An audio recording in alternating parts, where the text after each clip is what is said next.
J'ai cru devoir appeler cet exposé Moïse était-il juif dans la série des conférences sur Moïse qu'organise l'Institut, qui va presque toutes les semaines du mois de mai et encore un petit peu au mois de juin. Ce sont des conférences euh, tenues par plusieurs spécialités, disciplines. Moi, je suis plutôt psychanalyste, mais j'ai fait un peu de philosophie. Il en reste quelque chose. Voilà. Et je ne sais pas comment m'est venu ce titre. Moïse était-il juif?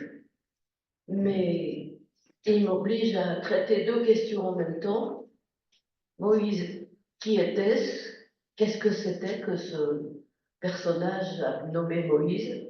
Et deuxièmement, qu'est-ce que ça veut dire ce terme bizarre juif? Ben, ce sont deux questions difficiles à traiter, ou pas traitables, mais je vais essayer d'en dire quelque chose. Un historien connu, dont j'ai oublié le nom, remarque à propos du judaïsme qu'il reste une tache aveugle de la civilisation occidentale. C'est un drôle de truc. On ne sait pas trop ce que ça fait là. Il y a des gens qui adorent, il y a des gens qui détestent, mais c'est jamais très rationnel. Armand Abécassis, notre président, opine dans le même sens à propos de ce qu'il appelle le message juif. Le message juif, selon lui, serait méconnu, incompris ou bafoué. Ce message juif, on va en parler un petit peu. Au paragraphe suivant, Abécassis s'explique de la façon suivante. L'Église a fort, je cite, c'est ce livre qui est affiché, l'univers hébraïque, qui donne une idée, c'est un livre un peu épais mais passionnant, qui donne une idée de l'histoire du peuple juif. Donc, avec l'Église a formé les esprits en Occident en les convainquant que le christianisme était la fleur et l'épanouissement du judaïsme. Le judaïsme n'avait dès lors plus rien à dire au monde, sinon de se convertir ou bien de persister dans son aveuglement, en tant que témoin de la déchéance de ceux qui refusent le Christ, ou plus précisément Jésus comme le Christ, ajoute-t-il. Je ne sais pas pourquoi il ne dit pas Jésus comme le Messie, mais il ne le dit pas. Il sait pourquoi il dit les choses et pourquoi il ne les dit pas en général. Il continue, nous traversons le cursus des études, depuis l'enfance jusqu'au diplôme universitaire, sans entendre parler de l'histoire biblique, l'Ancien Testament.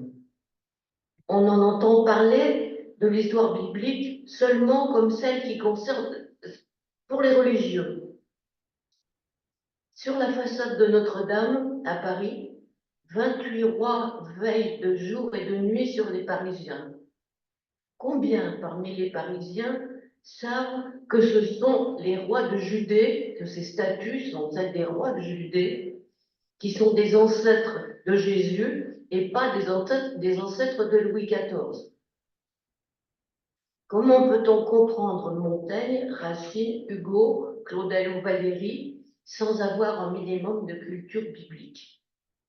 C'est la fin de la citation d'Abécassis. Non, ce n'est pas la fin.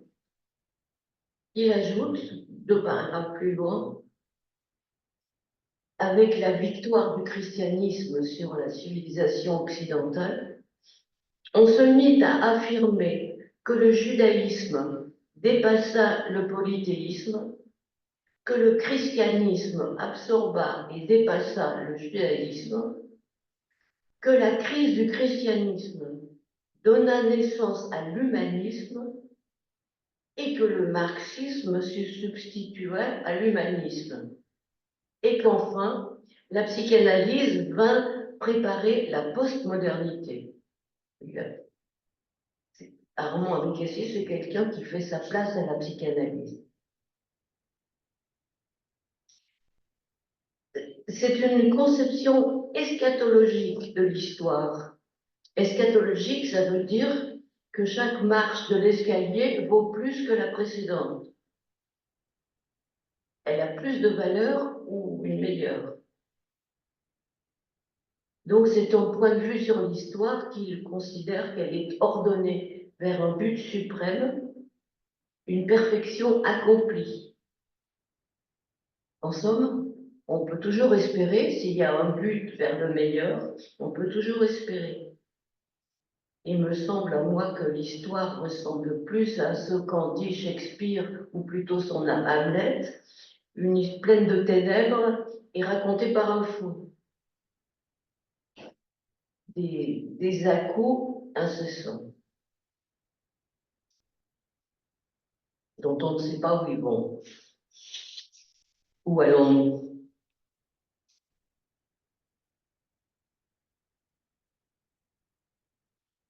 Pour continuer avec Abécassis et son histoire du peuple juif, le livre s'ouvre sur une division,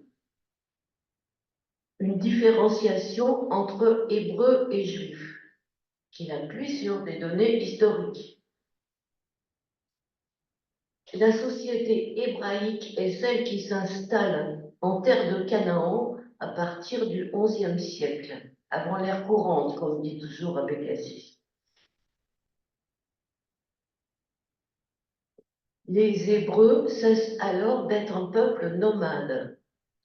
Ils fondent la première démocratie au monde parce qu'elle correspond à leur sédentarisation.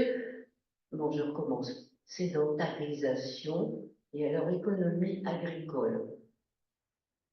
Je poursuis la citation. Au bout de 2 siècles, ce type de démocratie s'avère fragile. Les juges n'assurent pas une véritable unité. Alors, les Hébreux, ou les Hébreux, je ne sais pas comment dire, établissent une monarchie, se donnent un roi. D'abord, c'est Saül, qui manque de chance au combat, qui laisse la terre être conquise par d'autres. Puis David, le roi guerrier, il agrandit le royaume par des combats, et c'est pour cette raison qu'il est considéré comme un grand roi. Son fils s'appelle Salomon, et alors surgit à la question religieuse, avec l'Arche d'Alliance. D'où sort l'Arche d'Alliance? Elle n'était préparée par rien, sauf c'est l'affaire de Moïse. L'Arche d'Alliance, c'est l'affaire de Moïse. On le retrouvera tout à l'heure. Salomon construit un temple, le temple, pour abriter l'Arche d'Alliance, et à ce moment-là, les divisions commencent. Les tribus se font la guerre, l'une d'elles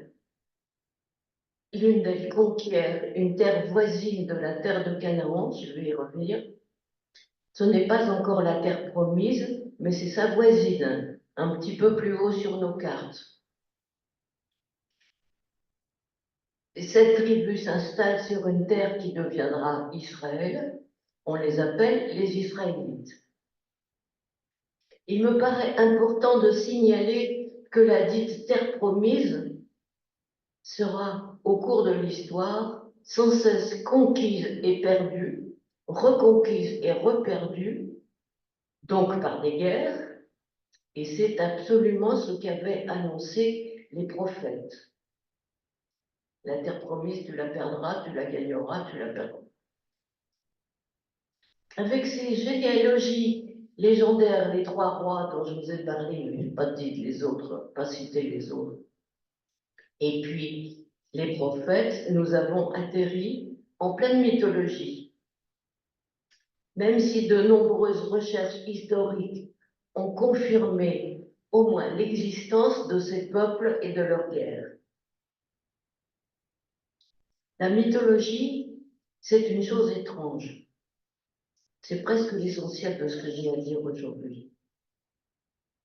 C'est étrange, surtout pour notre âge scientifique, où l'on croit pouvoir parvenir à des connaissances incontestables, comme impossibles à retoucher, de fond. La mythologie, on n'y croit pas, mais ça reste. Et même, ça conduit la pensée.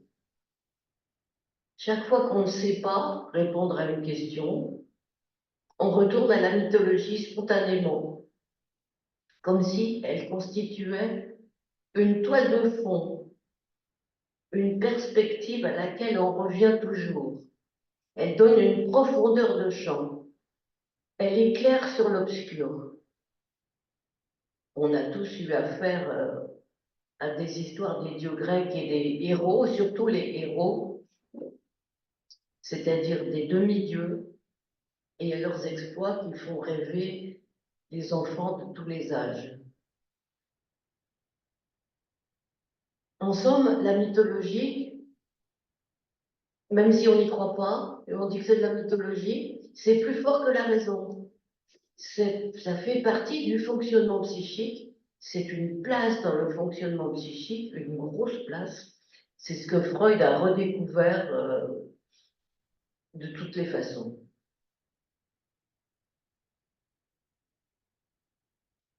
La religion est-elle une pomme de discorde? Bien sûr, c'est ce que je l'ai préparé comme ça. Dès qu'elle est là, dès que les signes sont là, on commence à s'engueuler et même à se faire la guerre, à se combattre. Et le judaïsme, qui n'avait pas sa place dans les mythologies ou les histoires de la civilisation occidentale, on peut considérer qu'il est par refoulé. Ce qu'on appelle refoulé, c'est du freudien, c'est une opération particulière où, comment dire, sous les mots utilisés, sous les images, derrière les images, se cache et apparaît de temps en temps une signification cachée.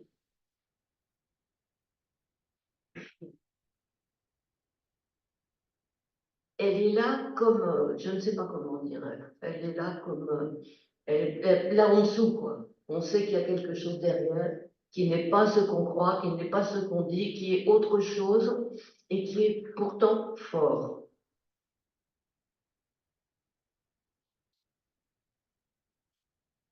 Le refoulé, ça laisse toujours des traces, des signes. On pourrait dire des signifiants, vocabulaire psychanalytique plutôt lacanien, mais c'est de la linguistique aussi, des séquences de mots ou de signes qui apportent un sens nouveau ou qui précisent un sens. Et il reste les traces de la mythologie, on ne les reconnaît pas, elles passent inaperçues. Et même inaperçus pour la bonne raison qu'ils perturbent le fil des pensées. Ce sont des importants. Les importants, on les met dehors sans aménité ou bien on fait comme s'ils n'existaient pas. Et quand on n'arrive plus à faire comme s'ils n'existaient pas, on commence à les expulser violemment. C'est un peu comme, c'est exactement comme l'histoire des Juifs de Strasbourg, que plusieurs m'ont raconté. La ville de Strasbourg a été une ville importante par le nombre de Juifs qu'elle comptait, et régulièrement, tous les 50 ans, les Juifs étaient expulsés de Strasbourg. Ils allaient s'installer dans des bourgades voisines, dans des villages voisins, à 50 km, pas trop loin, enfin, une distance marchable. Et puis, le temps passant, ils revenaient à Strasbourg, les uns après les autres, et le circuit recommençait. Et j'ai l'impression que c'est vraiment le modèle du mode d'existence des Juifs dans nos pays.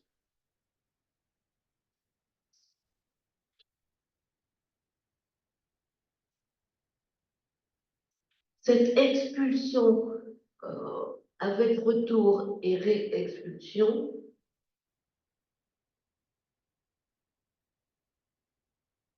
retour du refoulé, comme les lapsus et les actes manqués, dont je pense que les gens d'Apat nous parleront au cours de l'année, à la rentrée.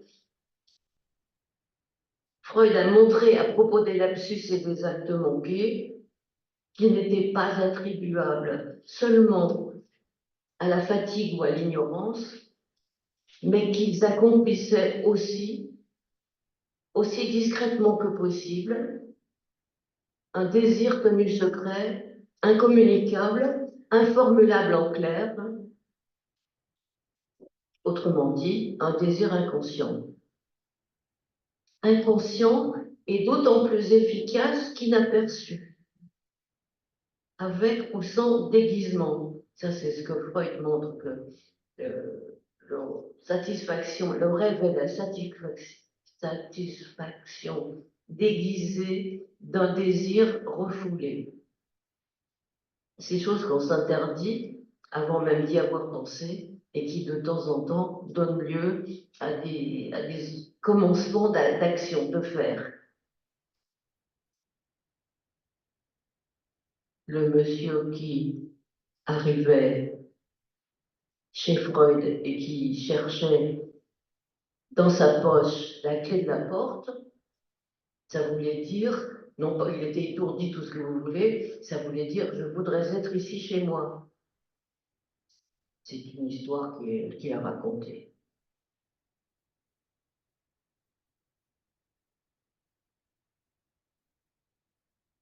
Je ne vais pas essayer de dire ce que c'est qu'une religion, c'est une chose. Je trouve que c'est une chose très curieuse. C'est très étonnant. Parce que ça tient au ventre, si j'ose dire, quand on s'engage dans une religion. C'est quelque chose de très fort et qui regroupe, qui fait groupe social, communauté, et qui isole la communauté, sépare la communauté des communautés voisines. Et peut-être réaliser que entre les communautés, il y a des frontières, et que franchir une frontière, ça ne supprime pas la frontière.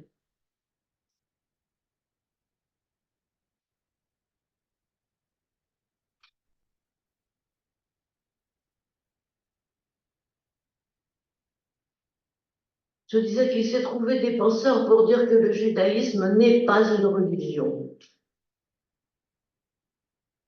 Même si le personnage de Moïse est un héros à la fois du judaïsme et du christianisme. Et même si le judaïsme donne lieu à des pratiques rituelles très exigeantes pour une bonne partie des juifs, c'est un mystère de plus. Pas tous les juifs, on persiste à se dire juif. C'était le cas de Freud, qui se présentait comme un juif athée. Certains respectent les interdits et les obligations, d'autres ne le font pas, et sans oublier qu'ils sont quand même des juifs. Qu'est-ce que c'est que cet attachement à une religion, comme disait un de mes camarades, collègues, depuis 6000 ans, ils lisent les mêmes 4 lignes. Non, c'était pas 4 lignes, c'était 20 lignes. La Torah, c'est quoi? Je sais pas combien de lignes ça fait.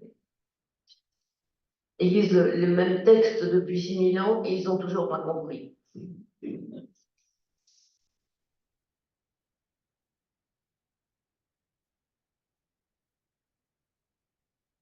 Il y avait une histoire juive qui résume, je trouve, très bien cette originalité du judaïsme, surtout par rapport au christianisme.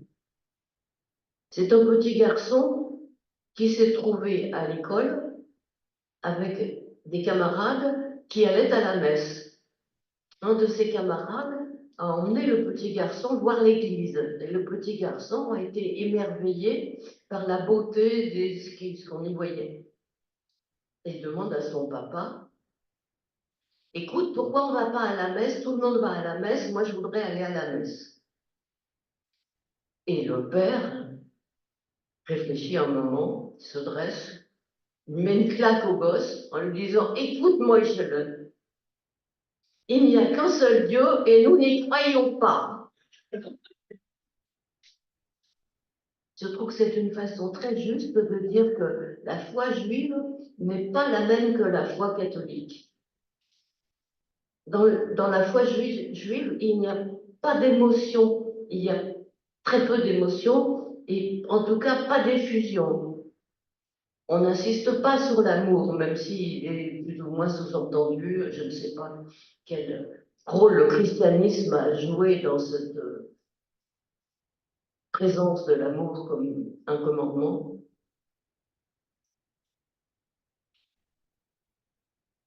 Il n'y a pas de Christ sacrifié sur la croix. Et l'agneau pascal, on le mange, rôti aux herbes, mais à condition qu'il ne soit pas abattu n'importe comment.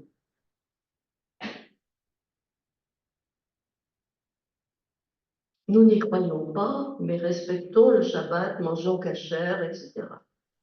Si on le fait. L'appartenance à une communauté se prouve par des actions et des gestes concrets. Je cite ici, je commence à parler de Lévinas, qui est l'autre texte que je vais un peu plus commenter pour finir.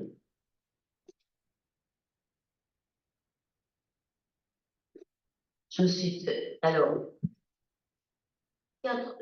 il faudra que je vous résume les livres que j'ai, avec lesquels j'ai travaillé. Celui-là, c'est peut-être le plus important.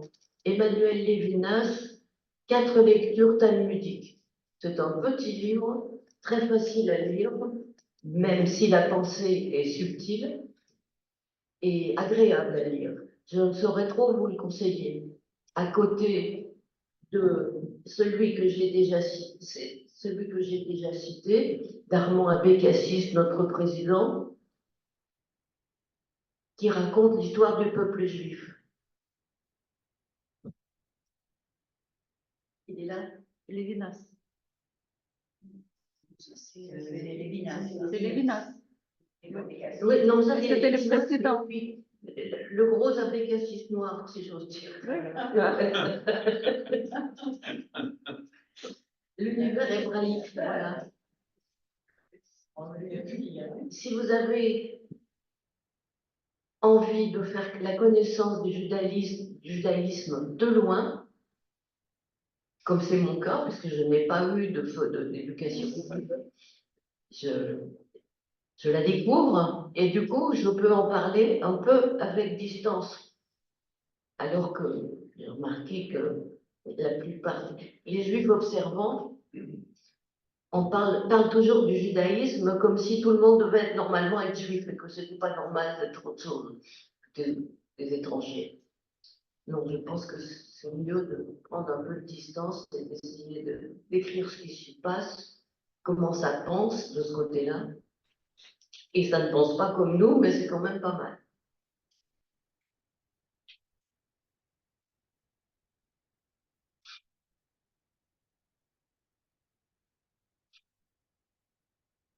J'en étais à la citation de Lévinas dans la première des 4 lectures talmudiques, où, si vous n'êtes pas habitué, vous apprendrez beaucoup de choses générales sur ce que c'est que le Talmud, ce que c'est que la pensée talmudique.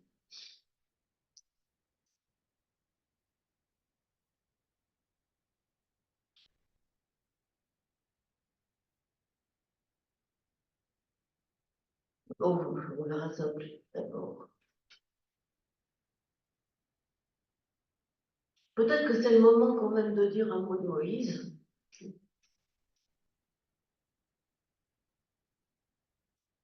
Freud a écrit sur Moïse un livre qui s'appelle L'homme Moïse et l'origine du monothéisme,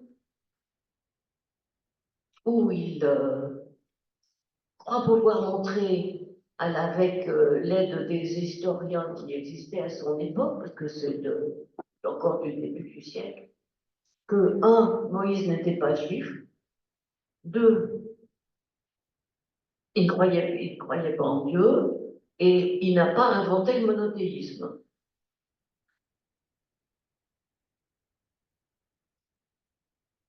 Que Moïse n'ait pas été juif, son nom suffit à l'indiquer, puisqu'il paraît que c'est un nom égyptien. Et quant au monothéisme, il aurait été présent déjà pour un dernier pharaon, un pharaon égyptien, et aussi un peu du côté de la Syrie. C'est un autre mystère. Comment tout d'un coup, mais je trouve que les mystères sont des deux côtés. Comment tout d'un coup, on se met à penser qu'il n'y a qu'un seul Dieu, alors qu'avant, autre mystère, enfin, commençait d'être païen. Les ethnologues nous ont raconté que dans ce qu'on appelait la mentalité primitive, qui n'est pas si primitive que ça, qui est généralement très raffinée et très subtile, il y avait des dieux partout. Dans l'arbre, il y a un dieu dans l'arbre, il y a un génie, bon, vous savez tout ça. Et Freud considère l'invention du monothéisme comme un grand pas dans la spiritualité. C'est-à-dire, je ne sais pas ce que c'est la spiritualité, mais en tout cas, c'est le contraire du matérialisme. Il y a des choses qu'on ne voit pas, qui existent et qui sont efficaces. Alors Moïse, si ce que nous raconte la Bible est fiable, exact, ça se passait il y a si longtemps on ne peut rien affirmer. Est-ce que Moïse a existé? Est-ce que l'homme Moïse a existé? On ne peut pas être sûr, il n'y a aucune trace, il n'y a rien de sûr. Voilà. Mais Freud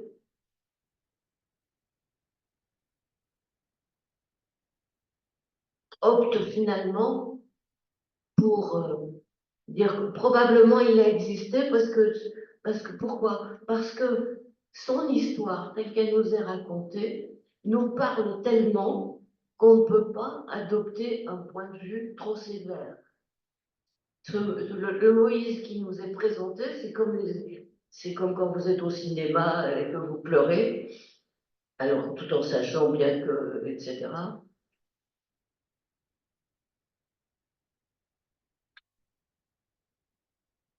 Ou comme au théâtre, hein. Ce sont des personnages qui nous touchent tellement que on y croit, on est avec eux. On n'y croit pas, mais on est avec eux. D'autres personnes dans cette série de conférences sur Moïse vous parleront plus à fond du texte de Freud, mais on est assez d'accord, on ne peut qu'être d'accord pour dire que l'histoire de Moïse, elle nous dit quelque chose d'essentiel, qui n'est pas forcément dans ce qu'on apprend à l'école, comme le signale la pécachiste. On peut se mettre d'accord pour dire que Moïse est un grand homme. C'est quoi un grand homme? Je crois que c'est à peu près la même chose qu'un idéal qui serait réalisé. Un être qui inspire à la fois le respect et la crainte. On ne l'approche pas impunément. Et ce n'est pas tout, mais il a une aura. Ceux qui l'accompagnent se trouvent baignés dans cette aura. Ils en récoltent un petit peu quelque chose. On peut aussi y répondre en disant, moi, ça ne m'impressionne pas. Moi, les grands hommes, je les remets à leur place. Il leur reste le truc spécial autour, c'est essayer simplement de marcher à côté du maire de Troyes, si jamais vous le rencontrez. Il paraît qu'il sort pour les fêtes nationales et il passe dans certaines rues. Et ben, être à côté du maire de la ville, c'est pas comme être à côté de votre copain ou des passants ordinaires. Il se passe quelque chose.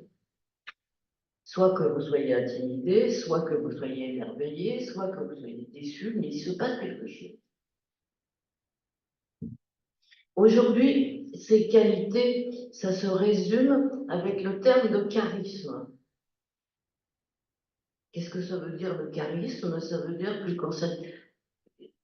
par exemple, quand une personne qui a du charisme entre dans une pièce, tout d'un coup, on ne voit plus qu'elle. C'est pas des histoires d'idolâtrie, enfin peut-être que ça a à voir avec l'idolâtrie au contraire, mais ce sont des phénomènes psychiques. On est fabriqué comme ça.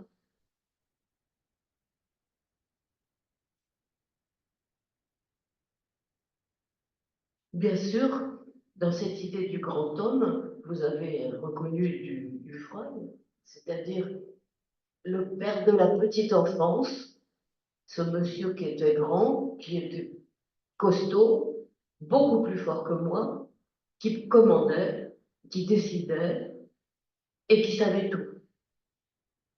Même ce que je pense. C'est Freud qui remarque, mais pas que Freud, qui remarque pour les enfants, les petits-enfants, les parents savent ce qu'ils pensent. Et quelquefois, certains de ces petits-enfants disent, ben, c'est parce que je parle pendant la nuit, je crois que mes parents savent ce que j'ai dans la tête. On est comme ça, on est fabriqué comme ça. En grandissant, on a plus ou moins réussi à détrôner le grand homme, le père tout-puissant, le géant,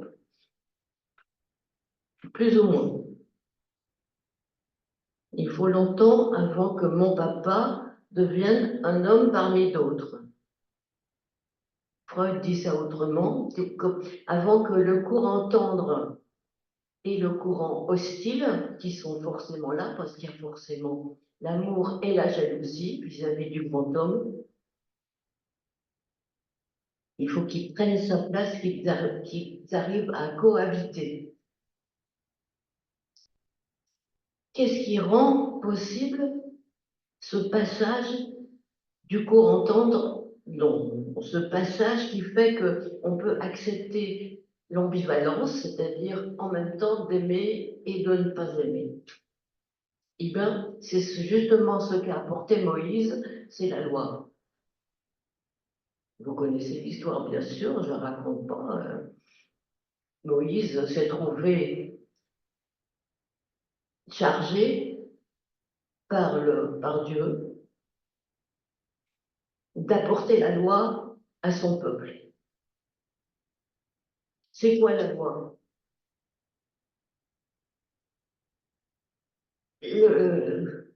La mythologie, ça sert, la Genèse, c'est essentiel. C'est une mythologie qui est toujours là. Et elle appelle, alors je ne suis pas du tout compétente en hébreu dans aucune de ces langues, mais les traductions disent que avant la création, la terre était tohu bohu. C'est comme ça que les traducteurs transcrivent, écrivent le chaos, disons, le chaos pour rester dans des choses qu'on connaît. La loi, c'est ce qui apporte de l'ordre, du cadre, des limites.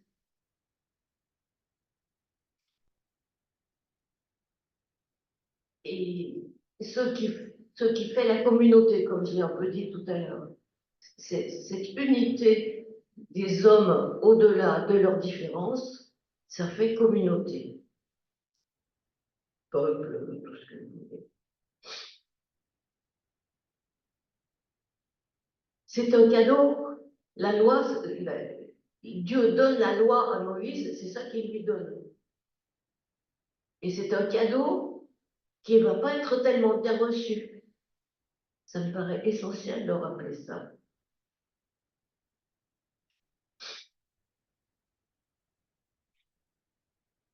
Quand Moïse est arrivé pour apporter la loi aux Hébreux, ils n'ont pas osé dire non, mais ils sont rapidement retournés à leurs idoles.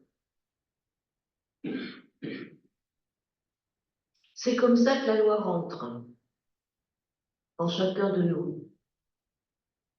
Et on peut se demander à partir de quand et comment est-ce que je suis devenu un enfant éduqué, qui sait ce qu'il faut faire et ce qu'il ne faut pas faire, et qui a des limites, qui a intégré les limites. Pourquoi est-ce qu'on intègre les limites? Je ne sais pas, mais c'est ça se passe, ça se passe. Et la façon dont on les intègre, c'est d'abord de commencer par ne pas les intégrer. Franchir la frontière sans être vu par les douaniers.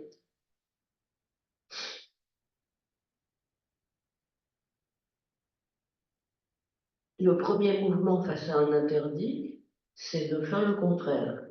Certains le font un tout petit peu, comme quand on dit ah non, tu touches pas le feu. Et le gosse, il approche la main, il approche la main, il approche la main.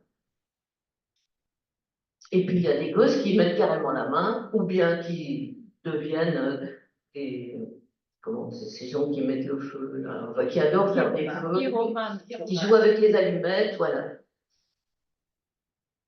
Donc c'est comme ça, c'est comme ça que ça rentre. On commence par faire le contraire, et puis après, à un certain moment, on ne sait pas comment, mais on s'aperçoit que ben, on a intégré la loi, qu'on est d'accord, que c'est voilà. Et surtout que cette acceptation, ça soulage. On ne savait pas qu'on était angoissé avant, on était juste peut-être un peu agité, mais une fois qu'on a accepté les règles, on se sent apaisé. Pas forcément fier, quelquefois fier, mais apaisé.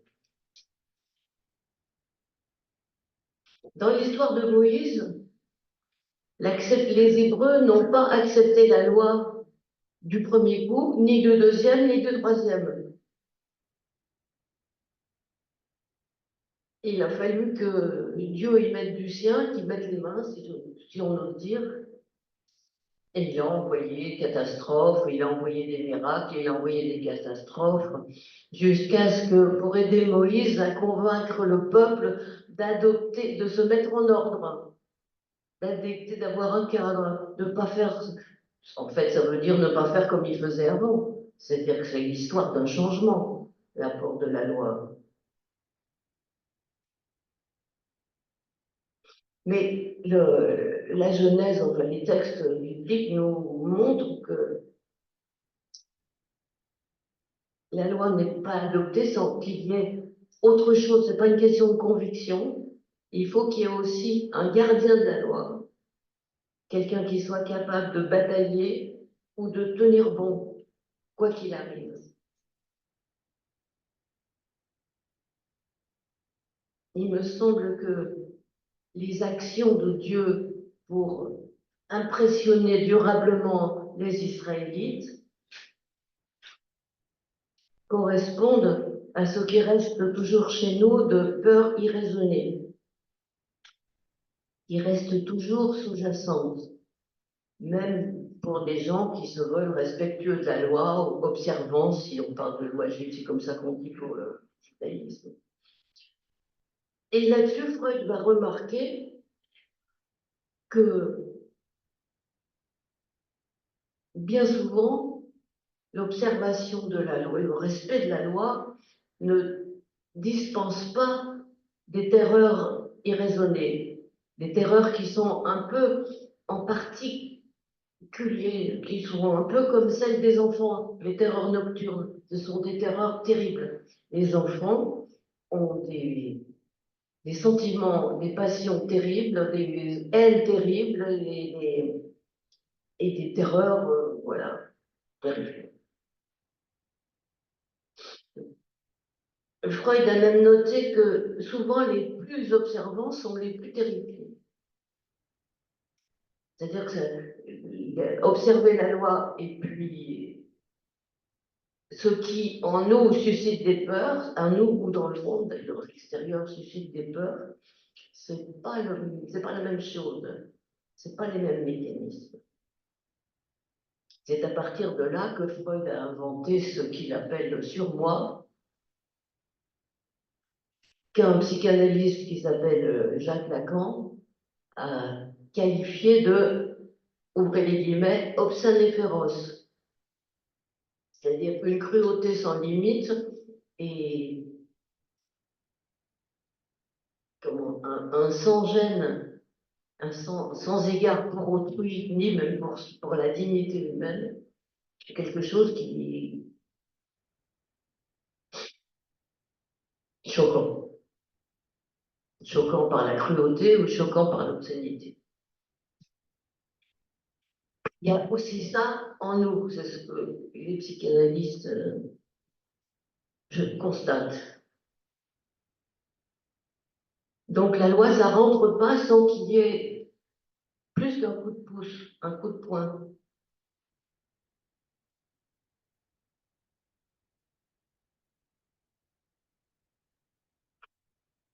Je sais plus trop où j'en étais, parce que le temps passe.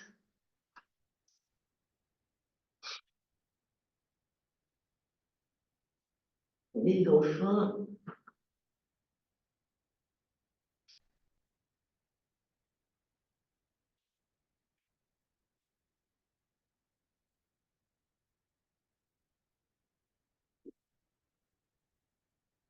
en revenant un petit peu à Moïse,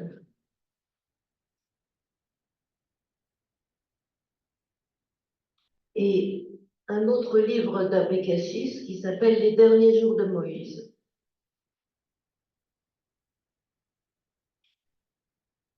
Ça se passe au moment où les Hébreux vont bientôt entrer en terre promise. Ils sont en train d'entrer en terre promise. Ils y sont arrivés après leurs 40 ans d'errance dans le désert. Mais Dieu refuse à Moïse le droit de mettre les pieds sur la terre promise. Il lui dit non, tu n'iras pas. Moïse se défend en faisant valoir son dévouement, son obéissance, les sacrifices qu'il a consentis pour réussir à conduire le peuple jusqu'à ce but. Moïse sait qu'il va mourir. Il s'adresse au Seigneur puisqu'on sait que Moïse était quelqu'un qui parlait avec Dieu et à qui Dieu parlait.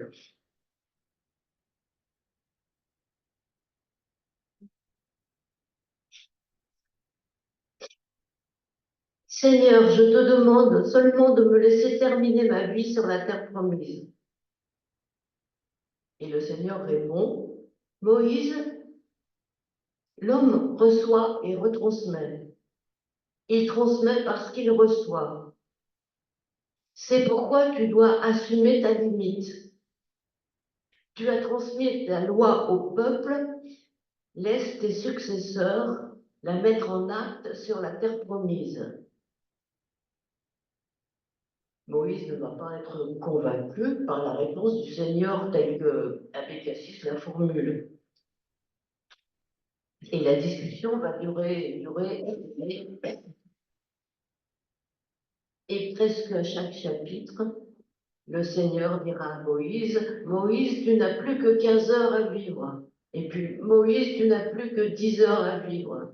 Et à chaque fois, Moïse essaye d'obtenir de mettre les pieds sur la terre promise, que le Seigneur ne veut pas. Il vous vient de vous dire pourquoi, parce que tu as fait ce que tu avais à faire et tu ne vas pas plus loin que ce que tu as à faire.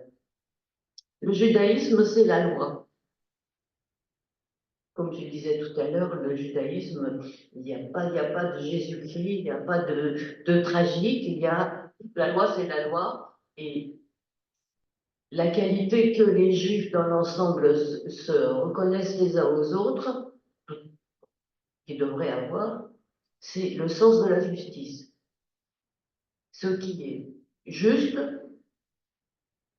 et ce qui n'est pas juste doit être sanctionné, reconnu et punir. Tu feras des tribunaux, c'est une des lois d'avant Décalogue, les lois qu'on attribue à Noé. Et la première, c'est tu feras des tribunaux.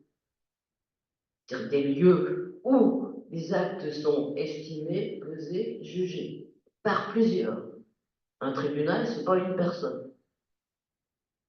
Et dans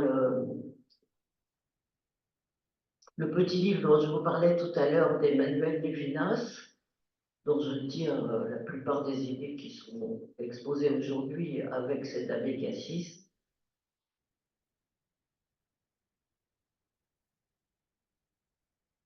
il y a la quatrième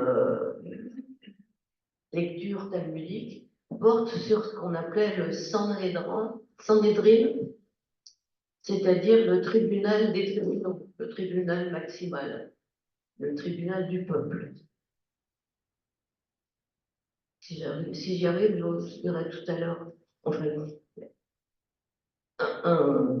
un texte sur ce tribunal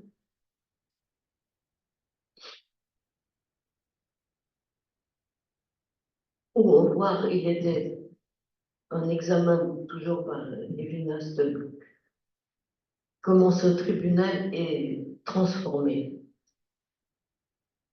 par la pensée, par le commentaire du texte sacré. Je disais, les Juifs et la loi. Pour les Juifs, il y a un texte sacré, c'est la loi écrite, c'est la Torah, les 5 premiers chapitres de la Bible. Et c'est ce texte-là qui commande depuis 6000 ans sans trouver ce qu'il veut dire. Ils ne trouvent pas ce que ça veut dire, probablement parce que ces textes sont écrits dans des langues très anciennes et très différentes des nôtres. L'hébreu, ça ne fonctionne pas du tout comme les langues européennes. Je crois que Michel nous fera peut-être cette année un exposé sur la langue hébraïque. Non pas, c'est pas un cours de langue, mais un exposé sur les structures de la langue. Ouais, moi je commence à fatiguer.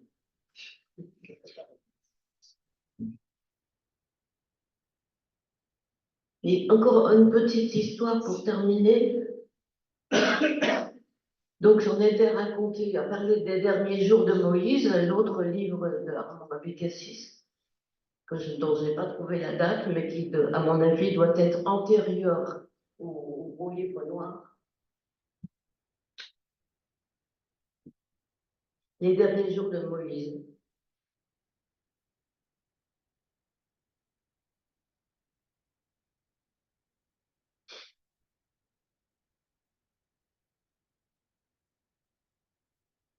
La discussion entre Moïse et Dieu dure presque indéfiniment parce qu'il y a une fois où Moïse a réussi à influencer Dieu.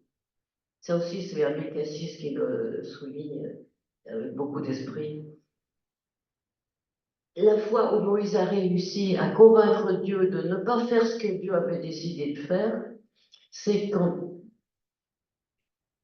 Dieu avait décidé d'anéantir le peuple juif qui était redevenu païen, incorrigible.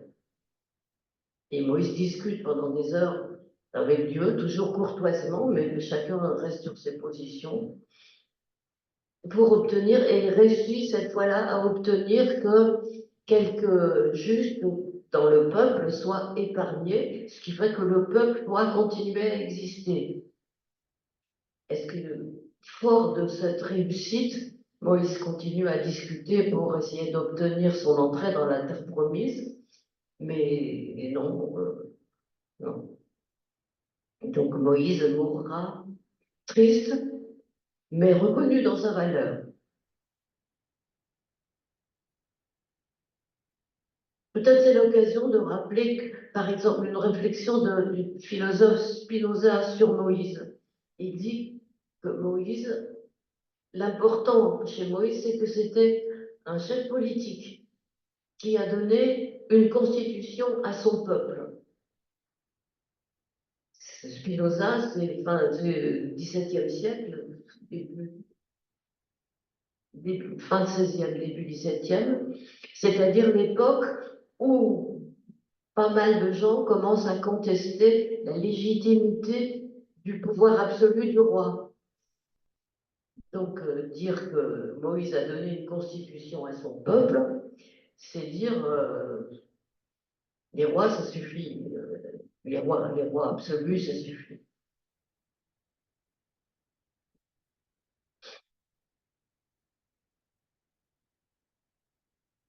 Le livre d'Abécassis termine comme ça.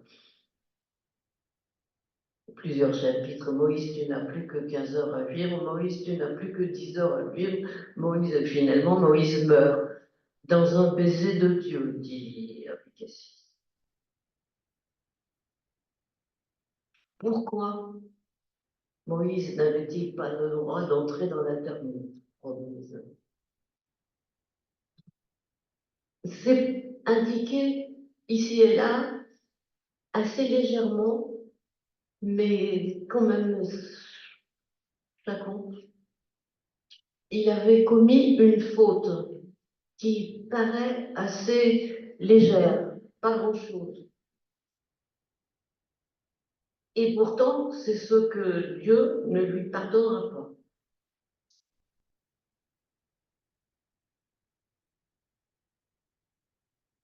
Au temps du désert, là, les fameux 40 ans d'errance dans le désert, à un moment où tout le monde mourait de soif, le peuple avait sommé Moïse de trouver de l'eau, de faire un miracle. Puisqu'il s'entendait si bien avec le Très-Haut, il devait pouvoir obtenir ça. Et effectivement, le Très-Haut lui a dit, par le rocher, par le rocher. Et Moïse n'a pas parlé au rocher, il a tapé dessus. Une première fois, ça n'a pas marché, une deuxième fois plus fort, et à ce moment-là, il est sorti tellement d'eau que la moitié de la tribu a été noyée. Comment est-ce qu'il faut comprendre ça? En termes chrétiens, on pourrait penser à Jésus toujours dans l'eau, au lac de Tibériade, hein. Homme de peu de foi, c'est ce qu'il dit quand ses disciples ne veulent pas marcher sur l'eau pour le retrouver sur la barque au milieu du lac. Mais peut-être qu'on peut voir les choses autrement, c'est que la valeur de la parole, le poids et la valeur de la parole n'ont pas été respectés. Moïse a cru qu'il valait mieux cogner que parler. Et comme le temps passe, je crois que je vais m'arrêter là-dessus pour dire que nous savons bien que les grandes catastrophes sont plus déclenchées par des gestes violents ou des violences faites à la nature, à l'ordre naturel des choses, que par des décisions malheureuses. C'est-à-dire que c'est comme si notre commandement d'humain, c'était toujours de passer par la parole. Et la parole, ça ne se fait pas tout seul. La parole, ça implique de l'échange, de la controverse, de la dispute, de l'accord, de l'ensemble. Voilà, et c'est peut-être ça la loi, la loi la plus générale, à partir de laquelle on peut instituer de l'ordre, de la mesure et de la raison. Même si, encore une fois, la raison, c'est pas bien fort. La raison, comment elle tient la route devant le mythe, mais le mythe ne lui lâche pas ne la lâche pas. Le mythe est toujours, c'est comme si notre psychisme était plus perméable au mythe. qu'à la rigidité de la raison. Voilà, j'arrête là.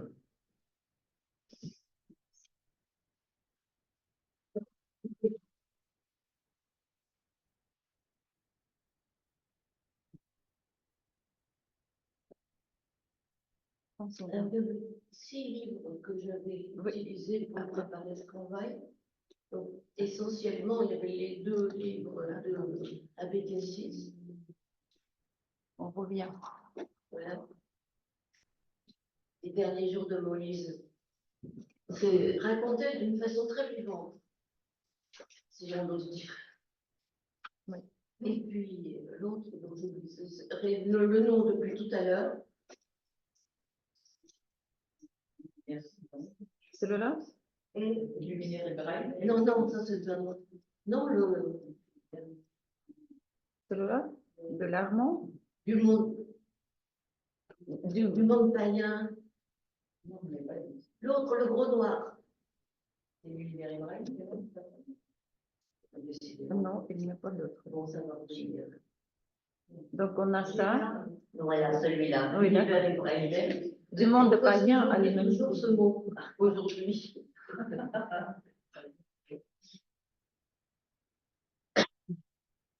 Vous voulez parler des autres livres que Donc, vous avez... c'est de l'arbre dont j'ai le plus parlé.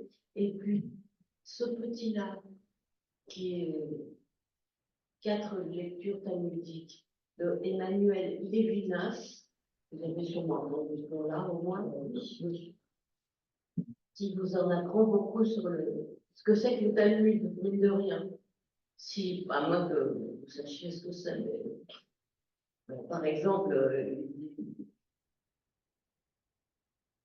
avec le Talmud, il y a toujours du sens en dessous du sens. Il y a toujours autre chose. Et c'est peut-être pour ça qu'on dit que les livres sont intelligents, parce qu'ils n'ont pas peur de la contradiction, ils n'ont pas peur des choses apparemment incroyables et absurdes, et ils arrivent à en faire quelque chose. C'est leur culture. Vous m'avez fait beaucoup voyager, j'ai eu des distractions, des associations d'idées, on dirait, parce que j'ai pensé au colloque que nous avions eu il y a une vingtaine d'années. Vous permettez? Oh, j'ai... C'est des livres qui m'ont... Ah, c'est vrai. Là, ça va, vous m'entendez? Je disais que vous m'avez fait beaucoup voyager par des associations d'idées. Ça m'a renvoyé au colloque que nous avions organisé. C'était une époque, il y a 20 ans, où on remplissait encore les grandes salles. Il y avait les représentants des 3 religions monothéistes. Il y avait Khaled Ben Sheikh, il y avait le rabbin Haddad, et puis, je ne sais plus, peut-être l'évêque, aussi l'évêque chrétien. Et je me souviens de Haddad disant, il est probable que nous avons le même Dieu qui s'est manifesté à 3 périodes différentes de l'histoire, mais aussi avec une expression, une formule, la foi, l'espérance et la charité, mais qui sont organisées dans un ordre différent. Pour les chrétiens, ils mettent la charité en premier. Pour les musulmans, c'est la foi. Et puis l'espérance pour les juifs. Et je suis passée, tout en vous écoutant, hein, c'est promis, j'ai filé au musée d'art et d'histoire du judaïsme où nous avons eu ce colloque justement sur la tâche aveugle, sur le judaïsme comme tâche aveugle, mais dans l'histoire dont travaillent les historiens en France. C'était ça. Et puis, j'ai quand même encore glissé du côté avec vos juifs de Strasbourg. Je fais partie de l'association des amis de Claude Vigée, qui était donc strasbourgeois, enfin bichelaire. Et effectivement, ça a été beaucoup évoqué, cette espace d'expulsion permanente, récurrente, mais en même temps avec un retour, avec des pertes en cours de route, hein, c'est certain. Et puis ce rapport à la loi, là, je vois encore avec Jacques Assoun évoquer ça. Et quand on avait évoqué Moïse, on avait dit, tu sais, si s'il n'existait pas, il faudrait l'inventer. Voilà, oui, mais des lumières associatives. Et c'est là où apparaît Moïse. Pardon. C'est là où apparaît Moïse. Mais oui. Il faut l'inventer. Oui, oui, il faut l'inventer. Et la réinventer. Avec la main de Dieu. Merci.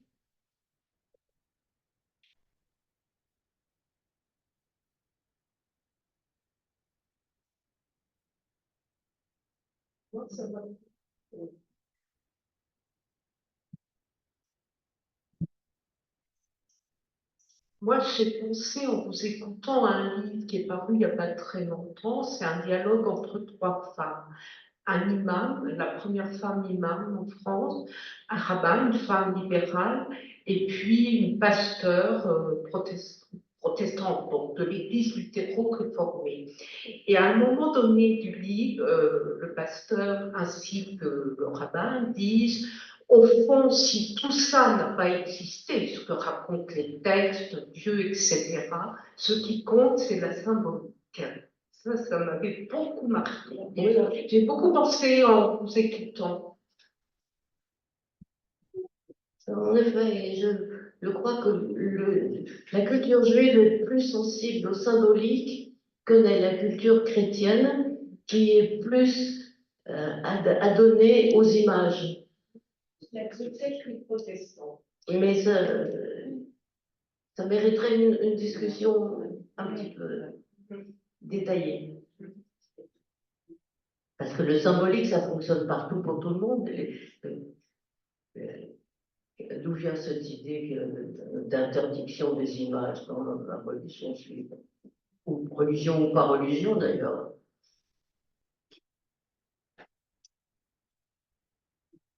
Non participant.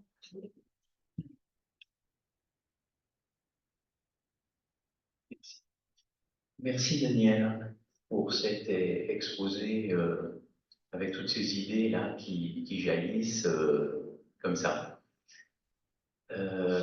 Vous avez cité Armand Bécassis justement sur la tâche aveugle, et ce que j'ai noté, c'est le message juif est incompris, méconnu ou bafoué. Et alors ce message juif, quel serait-il à travers la figure de Moïse? C'est la loi. La loi. Tu ne peux pas faire sans la loi. Tu feras des tribunaux, c'est tout ce que j'ai essayé de dire sur la façon dont la loi rentre au grand, pas sans protestation, pas sans soulever des protestations éternelles. Alors, moi j'aimerais, alors peut-être quel est le but de la loi, pourquoi est-ce qu'elle existe, hein, mais j'ai l'impression aussi qu'il y a quand même une question, et l'enjeu d'aller sur la terre promise, c'est d'y abolir, d'y retirer toute trace d'idolâtrie. Hein. Donc ça pose aussi la question de l'idolâtrie. Moïse est aussi quelqu'un qui disparaît à un moment, et il y a la place du manque, hein, et de cette statue du veau d'or qui vient remplacer l'absence de Moïse. Ces tables, qui sont des tables gravées par Dieu, divines, auxquelles on ne peut pas toucher, mais Moïse finit quand même par les briser, peut-être justement pour qu'elles ne soient pas adorées. Mais, et cette adoration, qu'est-ce que ça peut être aussi dans la relation à l'autre? Je suis pas clair. C'est bien que au bout d'un certain coup, la question qu'on peut se poser, c'est est-ce que l'idolâtrie, c'est pas s'idolâtrer soi-même, hein, et le manque d'une relation avec l'autre. Je crois que le péché, c'est l'idolâtrie de toute façon. Que ce soit soi-même qu'on prenne comme idole ou que ce soit un autre, une autre, un homme adoré. J'entendais ce matin, je l'ai dans la peau, Miss Minguette, je crois que c'est Miss Minguette chantait, c'est mon homme, je l'ai dans la peau, il me fout des coups, il me prend des coups.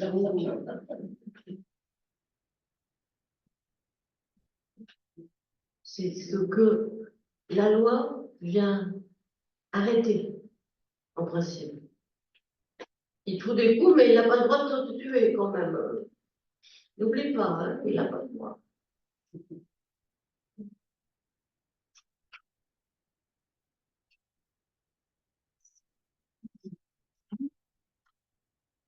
J'ai peut-être pas tout à fait compris votre question.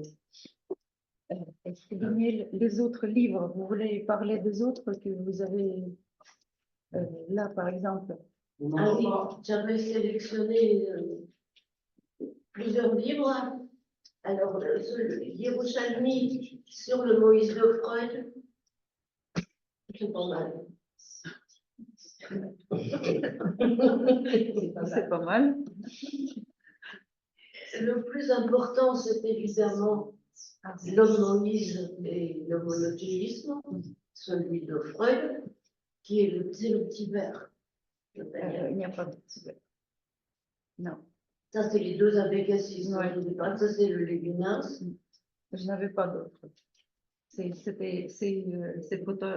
le voilà que il y en a un quatrième qui est une façon de, comment ça, d'aborder Freud avec un commentaire assez clair, pas compliqué, mais enfin, si vous avez envie, il n'y a rien de plus clair que Freud. C'est même trop clair.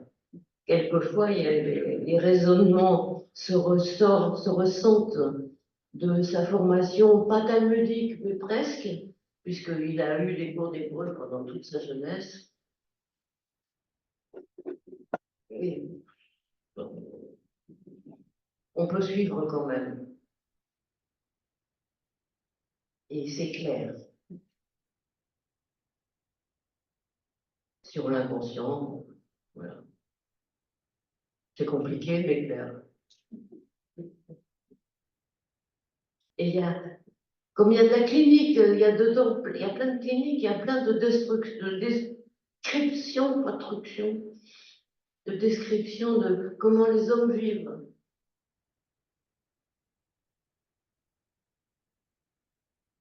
Le manque, qu'est-ce qu'on fait par rapport au manque quand on éprouve du manque? Qu'est-ce qu'on fait par rapport à l'excédent, au trop? Voilà.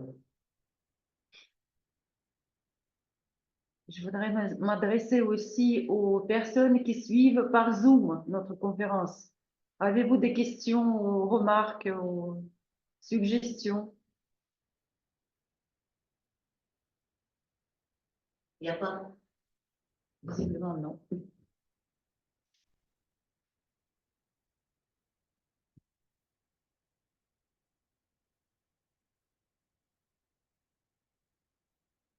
Je pense pour conclure,